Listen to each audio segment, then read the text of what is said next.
একটি পুরনো গুদামে একটি অন্ধকার কোণে একটা ছোট্ট ইঁদুর থাকতো।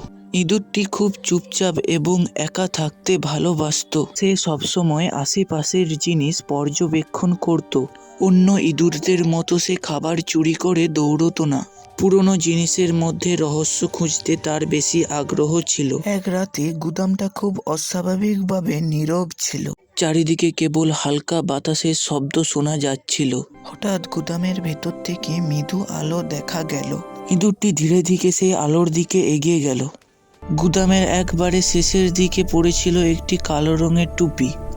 টুপিটি পুরনো হলেও খুব অদ্ভুতভাবে চমকাচ্ছিল। মাঝে মাঝে টুপিটি নিজে থেকেই নড়ছিল। ইঁদুরটির কৌতূহলতা আরো বেড়ে গেল। সে টুপিটির চারপাশে ঘুরে দেখল। হঠাৎ টুপির মধ্যে থেকে হালকা সোনালি আলো বের হলো এবং পুরো জায়গাটা এক মুহূর্তের জন্য আলোকিত হয়ে গেল।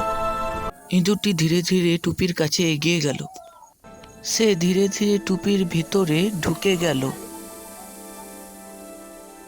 ঠিক তখনই টুপির চারপাশে ঘুরতে শুরু করলো। সময় যেন থমকে গেল। কিছুক্ষণ পর সবকিছু শান্ত হয়ে গেল এবং ইঁদুরটি টুপি থেকে বেরিয়ে এলো। ইঁদুরটি বুঝতে পারলো তার ভেতরের কিছু বেরিয়ে গেছে। সে নিজেকে খুব সাহসী মনে করতে লাগলো এবং তার ভিতরের দুর্বলতা তার কিছু মনেই হচ্ছিল না। টুপিটি তখনও মাটিতে নিঃশব্দে পড়েছিল।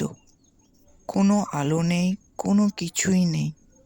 হয়তো আবার আরো কোনো একদিন আরো একটি সাহসী ইঁদুরের জন্য অপেক্ষা করবে।